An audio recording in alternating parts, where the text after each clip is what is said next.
What's good, YouTube? It's your boy About the Ball and Will. I'm coming to you guys today with another lit reaction video, bro. So in this reaction video today, man, we about to react to that man Travis Scott versus A$AP Rocky debate. Personally, bro, I like both of those artists, bro, like the same. They both go crazy.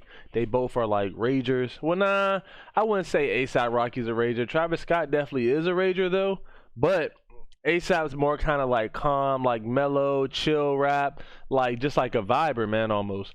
Anyways, I personally love both of their music. Amazing artists. Like I listen to A$AP whenever I'm trying to like feel cool, whenever I throw on like, pieces, man, some clothes, man. You feel me? Like when I want to get right. I listen to Travis Scott when I want to rage. When I think about like if someone did me wrong, bro, or if just overall, if I'm just upset, I could just like feel better when I listen to Travis. However, they both go crazy in their own kind of way, so it's not even no comparison because it's two different type of genres. Yeah, both of them are rappers, but it's two different, like, yeah, what they be rapping about. A$AP he rap about like girls and stuff, man. Travis rap about like heartbreaks and just revenge. However, man, please like, comment, and sub. And let's get to this video. Oh, wait. Before we start this video, I want to know how y'all day was today. My day was alright. I didn't do much, man. I just kicked it around the crib for a bit. And just seen a lot of cool videos I must and I have to react to. Because I want to give you guys the best quality ever. And also, let me know what y'all want me to react to in the comments down below. Let's get to the video, though. From the signature braids to their tendency to they both got signature braids geared towards psychedelic music, there's grounds for hip-hop's more casual observers to try and portray Travis Scott and A$AP Rocky as being cut from the same cloth. Yeah. But if you're really paying attention, rather than aiming to lazily look over their nuances, facts, you can understand why they take an issue with this statement. Amid Ian Connor, A$AP Nast, and other members of the low-key, like, I would take some issue with it as well. Like, say for example, if me or one of you guys look the same, one of my viewers, and like people just keep comparing us constantly, and like it's nothing really to compare about. We both got like a large fan base, and like we both doing our thing. Don't compare us, yo. Like A$AP said, don't compare him and me. He reaching for the charts. I'm reaching for history, like something like that. But he was going crazy in that freestyle. The mob claiming that Travis Scott took his look from A$AP Rocky. Rocky suggested that there was no ill feelings between them in 2016. If you're gonna do something and influence people, you can't be arrogant about it when somebody gets inspired. Facts. They do say, he ain't lying. Imitation is the greatest best form of flattery. And let the people decide if he a biter or if he authentic. But if you fast forward to Rolling Loud of October of 2019, hey, A$AP went off now. We ain't even gonna speak on that though, chat. Just listen. Some choice lines in the freestyle led many to believe that Rocky's perspective had actually changed. Please don't compare him and me. You're offending me. This ain't a diss and we ain't enemies. They concerned with making hits. I'm more concerned with making history. Hey, y'all hear him. Rocky is adamant that the apparent beef is so played out, Travis has remained characteristically silent on the matter. Yeah. Instead, opting to plow ahead with constructing his new chapter in music. So without further ado, let's draw the battle lines and establish which artist actually has the bragging rights. Facts. But listen, Travis got some. He got some bangers, bro. Y'all know that. First off, we got lyricism. To get things underway, let's take it to the roots of what makes a hip-hop artist an artist. Lyricism. According to Rocky, the ability to construct bars is key to gaining your credentials as an MC. Facts. I came from an old school aesthetic, A$AP Rocky informed MTV. Me being 26, coming from the point of, when I was coming up, it was all about writing your rhymes. And to his credit, low-key that is right. Like, writing your rhymes is like the best. No disrespect to all these ghostwriters and like these artists who have ghostwriters, but writing your rhymes is where it's at, bro, because it's something that you worked hard for. It's something that you can brag about, being an MC. But if you have a ghostwriter, you can't brag about that because you have a ghostwriter, bro. This is something that's consistent throughout his catalog. crafting poems to his rock star lifestyle, and capable of conjuring up a freestyle or constructing intricate rhyme patterns as he's done on tracks like Trilla, to the Tyler the Creator-aided track Potato Salad. He may not be a top-tier GOAT contender that hits home runs every single time, but Flacco could certainly hold his own in terms of bars if it came to a battle. Although Travis has proven that he can spit in the traditional mode over the years, most notably on tracks such as Al Farrow's Bad Mood or on the concluding verse of Antidote, the actual content of LaFlame's verses often plays second fiddle to the complex arrangements that he and Mike Dean construct. Regularly layered in a sing-songy flow and intended to transport audiences to another headspace, Travis doesn't play like when I listen to Travis, bro, I meditate, bro. Like, I'm out of this world or something, bro. Like, it makes me reminisce on the past of what happened or what could have happened, bro. And I learn from that, bro. And I'm just like, never again. Or I learn from them, just like, you know what? You're right. I got to get over it. You feel me? Like, it's just that, Same emphasis on lyricism that Rocky does. Team with the news that Travis had followed in the footsteps of his mentor Kanye and employed Saha the Prince as a ghostwriter, not to mention others who have claimed they wrote for Travis, such as Tory Lanez, and rumors of Wale also writing for Travis. I tried to write for Travis, but Travis, he never responded back to my DMs. But it's all good though, bro, because eventually he will. And like, you know, it's gonna be like better than all of theirs, you feel me? On Apple Pie, this point most certainly goes to Flacco. So Travis 0, ASAP 1. Next up we have Cadence. Okay, so let's veer into the complex world of Cadence. And in this area, the two artists couldn't be more opposite ends of the spectrum. In Rocky's case, his vocals tend to be propelled to the forefront of the mix, enabling his natural charisma and New York drawl to shine through. In LaFlame's case, the studio has proven to be his personal testing ground and has pretty much enabled him to warp and transfigure the boundaries of his vocal cords in a way that surpasses the average use of auto-tunes. Different as their approaches may be, I knew he was gonna say auto-tunes, bro. It's impossible to say that both men don't excel in their own lane, and as a result, the points will need to be split in this one. Half a point to Travis and 1.5 to Rocky. Okay, so next up we got production. Technically speaking, ASAP Rocky is a producer. It depends. It depends, bro. We're not just talking about production on a song, bro. We talking about production in the videos. Chat, do I really gotta go here, chat? Do I really gotta go here? Do I gotta take y'all to Butterfly Effect?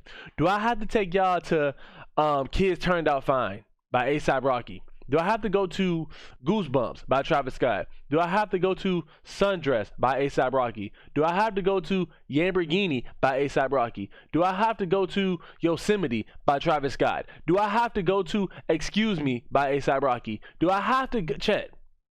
It goes on and on and on, bro. 90201 by Travis. Come on now, bro. Like, let me know, chat. Let me know. Let me know. For real. For Rizzo.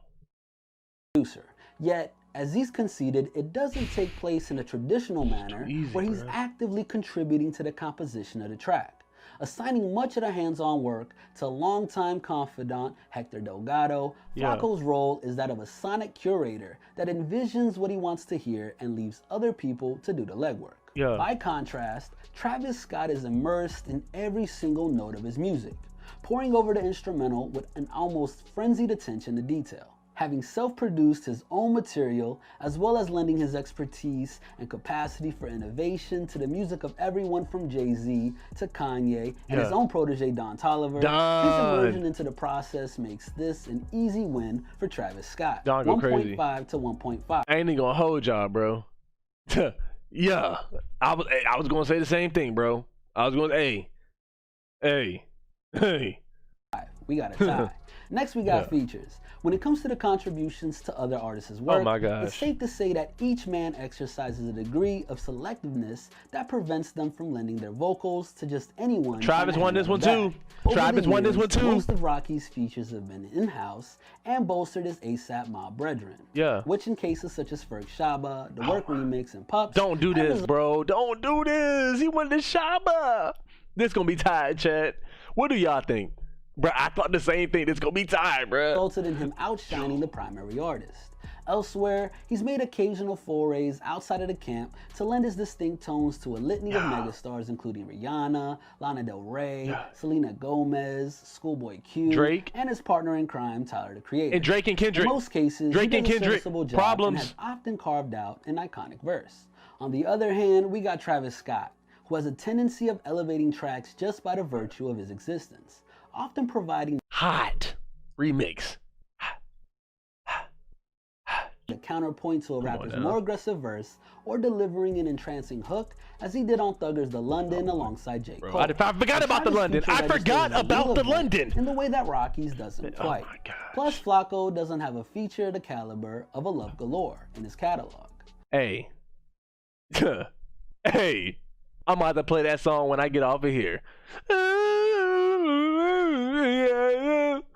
Travis 2.5 and Rocky 1.5. Thank you. Hey, Next, I'm sorry, Rocky. If I ever meet you one day, Rocky, I'm sorry, bro. But listen, one of my favorite artists. You one of my favorite artists. Trav's one of my favorite artists. Bro, y'all go crazy, bro. We got live shows. Although not relevant to all artists. If Rocky don't win this, girls be taking off the bras and they be throwing it at him, bro. He be like collecting bras a day.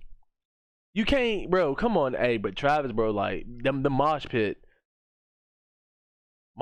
bro, be crazy.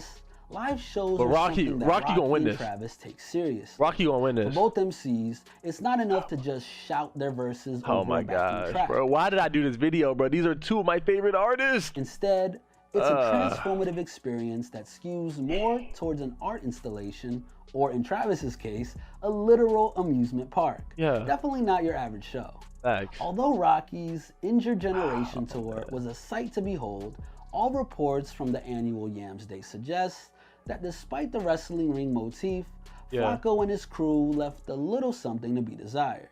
Meanwhile, whether you've been there in person or witnessed it secondhand within Travis's witnessed Netflix this. I documentary, witnessed it, bro. Look Mama I Can Fly, both the Astroworld Tour, the first edition of its Houston Festival, and the devotion that he inspires from his fan base has put LaFlame in a league of his own, and so the point is gonna have to be LaFlame! Oh, 3.5 to no! LaFlame and 1.5 to Flacco. Stop it.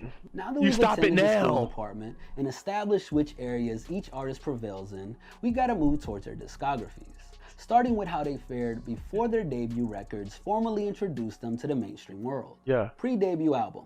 Propelled into the public eye through ASAP Yams' Rest in peace, Yams, man. ability to transform Rocky into an almost mythical figure before they'd even heard a track, the heady sound of Flacco's debut mixtape, Live Love ASAP, has only grown in acclaim as the years have went on. Yeah. Seen as a benchmark for the cloud rap era that infused New York swag with the codeine-drenched, chopped and screwed sounds of the South, Rocky's opening statement, which spawned classics such as Peso, Purple Swag, and Brand New Guy among others, isn't just one of the greatest mixtapes to emerge Hey, I want me some gold fronts, bro.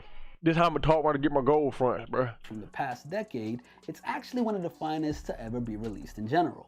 By comparison, Travis's rise to the top was a lot more inconspicuous, initially making his way into the hip-hop realm through his association with the Classmates. Mixtapes such as 2011's Cruisin' USA may contain fleeting moments where Scott's potential is on show, but they pale in comparison to what awaited us. By the time that 2013's Al Pharaoh arrived, and more specifically the enthralling Days Before That Rodeo, LaFlame had finally came into his own as an artist and was beginning to arrange his sound to the incredible heights that it finally reached. Facts. However, there's just no competing with Flacco in this department. Point to Rocky, 3.5 Travis, 2.5 ASAP. Yeah. Next we got debut album and beyond. After hey. signing a huge joint deal with Polo Grounds and RCA, Rocky wasted little time asserting himself on 2013's Long Live ASAP. With a mixture of timeless hits, Flacco's debut album paled in comparison to his mixtape Glory. While both At Long Last ASAP and Test That was a great album, At Long Last ASAP. That was a really good album, bro. Testing, bro. Hey. Hey, yeah, y'all know when somebody make that face chat like, hey, don't play like that. That's that thing fire. Hey, chat. testing had magical moments that showcased Rocky's true capabilities, both albums suffered from inflated runtimes and experimental tracks, which, although admirable, didn't materialize into anything significant. Well, I mean, outside of his core fan base, of course. In contrast, Travis has only gone from strength to strength when it comes to crafting timeless studio albums. Ever since the hypnotic musical tapestry of 2015's Rodeo set the tone, both Birds in the Trap sing Brian McKnight and 2018's sprawling interstellar journey of Astroworld have only upped the ante. Discounting collaborative albums such as Rocky's Cozy Tapes or La Flame's Jack Boys, there's little ground to argue that Rocky's albums have the cohesion or incredible hit-to-miss ratio that Travis has achieved. Travis 4.5, Rocky 2.5. Now I want to move on to the subsection that both artists are more preoccupied with any other section, their legacy, style, and fashion. First off, bruh, chat. Rocky won this one. Travis, I'm sorry, bro. Rocky, you won. You won this one, Rocky. You know you won this one, dog. Hey, don't talk. No, hey, Travis, chill. Chat. Rocky won this one, bro. That's before it happened, I'm predicting it. He won this one, bro. We need to get into one of the key components of what sparked their apparent beef in the first place: style and fashion. While Travis has inked lucrative deals with Nike and is no slouch in the wardrobe department, I ain't gonna hold y'all, chat. I don't even wear Nike no more. Sorry, nah, I'm lying, chat. I'm lying, but still, like, when they come to that fashion stuff, bro, it'd be impossible to suggest that anyone except for Kanye has both changed hip-hop stature within the often sheltered world of high-end designers while emphasizing classic elements of the cultural heritage other than Rocky. Aligning Goyard with gold teeth and actively boosting the sales of the former, his popularization of Margiela, Owens, and Alexander McQueen has made him a tangible force in remolding hip-hop. Or as he put it, like before us, there was people in fashion and whatnot, but it was normally like Kanye or Pharrell or something like that, or Puff before then. Now that's standard. Like, you gotta have some type of freshness. You know that we brought that back into hip hop. Point goes to ASAP, Trav 4.5, Rocky 3.5. Now we go to the cosigns. When you consider an artist's impact, it's hard to separate them from the rappers that they propel up the ladder. While Travis has helped clear a path for his own stable of artists, such as Don Toliver, Sheck West, and other cactus. Gang back in the stew. Gang back in the stew. Win. How could I lose? How could I lose? Affiliates. It'd be hard to argue that he's placed the same sort of focus on pinpointing new talent as Rocky has. Within the Cozy Tapes alone, Flacco followed the late Yams manifesto and helped bring artists such as Lil Uzi Vert, Made in Tokyo, Playboy Cardi, and even Skepta to the forefront prior to Drake. Praise the Lord. Banger, bro! That thing go banger. Drake acquiring the British MC services on More Life. Amid helping to shine a light on everyone from Ski Mask to Slump God, alongside his association with the Beast Coast crew, there's no denying that Flacco has aimed to uplift those around him to a greater extent than the Flame has. We ain't gonna speak on that. To Rocky. There we go. Now we gotta That's more like it, Rocky. That's hey. 4.5 to Travis and 4.5 to Rocky.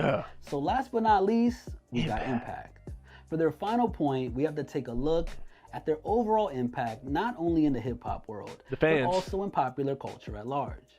Both artists have aided in the creation of many styles within the modern-day hip-hop ecosystem. And if you were to look down the lens of the chart success alone, Rocky would edge Travis on the billboards by 2. Like I said, bro, listen to A$AP Rocky multiply. He the one that, them jail pictures with the fingers in the nose like this, he the one that told y'all about that. Jail picture with the praying fingers to your nose. Even in my will, keep it trill, thuggin' in my field. He ain't playing no games. 2 number 1 records. He ain't playing no games. However, Where the sound of his debut mixtape was revolutionary and has inspired many copyists, Rocky's approach was ultimately derivative of a few different sounds that were then amalgamated together to form his signature sound. Facts. Where in Travis's case, he has not only aided to remolding hip-hop as we know it, but he succeeded in doing so, whereas some of Rocky's attempts of innovation have fallen on deaf ears. And as Travis put it, while listening to the playback of Astroworld's Juice WRLD assisted track No Bystanders for the first time, this will change rappers' drums, BPMs, melodies. It's gonna change his flows. That's what I'm trying to do. I could wait another year and never hear another song like this. People are gonna go crazy on this one. And to his credit, he was right. No Bystanders, bro, made me want to swing on people. Club up. That thing was a banger. As a result of the massive benchmarks and sound that he's created, Travis narrowly edges Rocky on this one, and as a result, he comes out on top. And the final score is Travis Scott 5.5, and ASAP Rocky 4.5. But yeah, what do you guys think? Do y'all agree with the— It's a tie. You're tripping. You are crazy. Hip hop? final score, or what would you have graded differently? What? Let us know who you guys thought won in the comment section below. Man, it's a tie. Anyways, chat, that thing a 5.5.5.5. Thank you for tuning in, man. That's the end of the video. Please like, comment, and sub. Not to mention, stay juiced up. Yeah, we out, man. I love y'all, man. Thank y'all. Hey, we almost at that 200. We almost at that 200. Almost at a 200. Yeah, almost at a 200. Yeah, sub up. Let's get it. I can't get no rest. We in the house. I fall asleep with a tech. Stashing all the pills.